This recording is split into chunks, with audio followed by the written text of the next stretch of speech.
First of all, I want to say good afternoon. I want to thank all of you for being here. I want to thank the police department, district attorney's office, fire department, EMS, emergency management, highway patrol. I want to thank all of you. I want to thank you all that have been emailing me, asking me, am I all right? The answer is hell no, I'm not all right. And you shouldn't be all right. You shouldn't. You should be sad, the loss of life that has taken place. You know, I prepared what I called a politically correct statement. And I tossed and turned all last night. I don't want to be politically correct on this. I want to be correct. A lot of people I see on Facebook, they ask the question, who, what, when, where. There's a lot of blame to go around here. It's a lot. And I guess that I have to be the bearer of truth. And this is not a finger-pointing exercise. This is just facts. And the only way we can fix some things is we address the facts. And the facts are simply this. There's some things we need to fix. The question was, a metal detector, are they working? Were they working? The answer was no, they weren't using them that day. And some of our probably is saying, well, why weren't they? Well, did we forget that we want administrators to be administrators? We want them to teach. We want them to be security experts. But did we forget the shortage that we created when we sent so many people home? Did we forget the number of personnel in the school system, that you don't have people in the school to take on those tasks? Regardless of how we got there, all those things are contributing factors. They are. It would be like you having 4 tires on your car and one of the tires is flat. It would affect the ride of the car. These are facts. The decisions that we make as adults create conditions for our children. These are facts. And at some point, we as adults, all of us, share the blame in this. We do.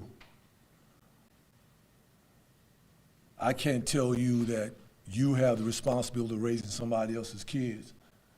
You probably don't.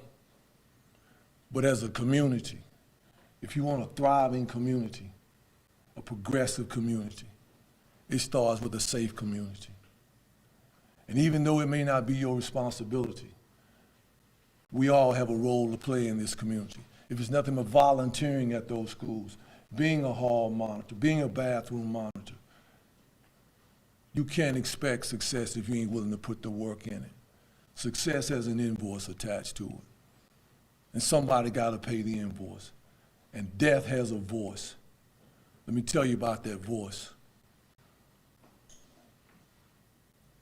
On Tuesday, when I arrived, I saw a young man struggling for his life.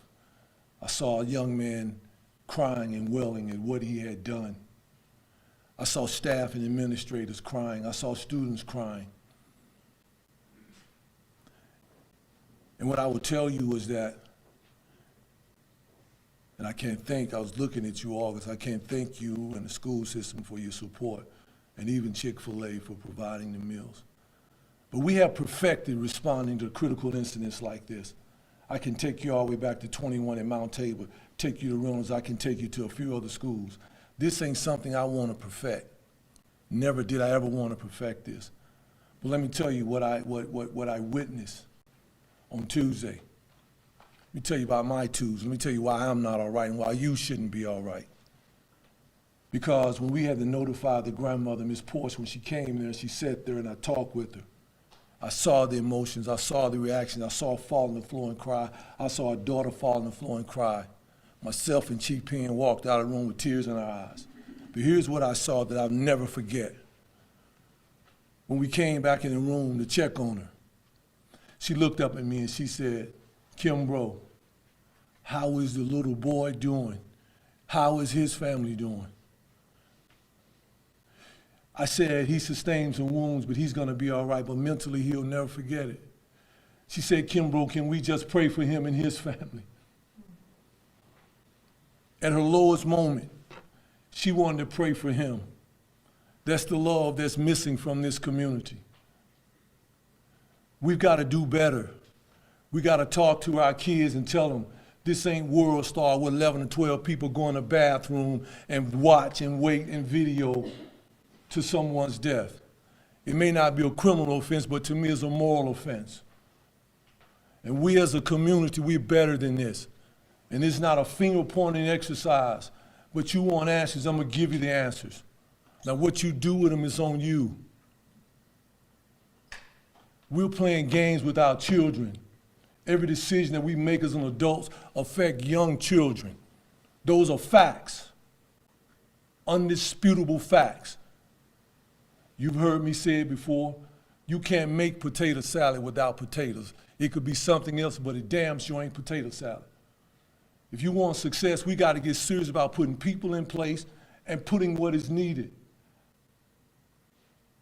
We've got to protect our schools every day, and I don't care what it takes. I don't care if they don't get 6 hours of instructional. I don't care about that. I'd rather them get 4 hours of instruction and they all go home safe, and I can promise you their parents would rather have that too. I promise you that.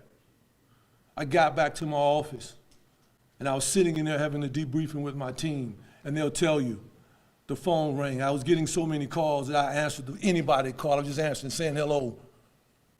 And the lady was screaming on the phone. And she said, Kimbrough, not again.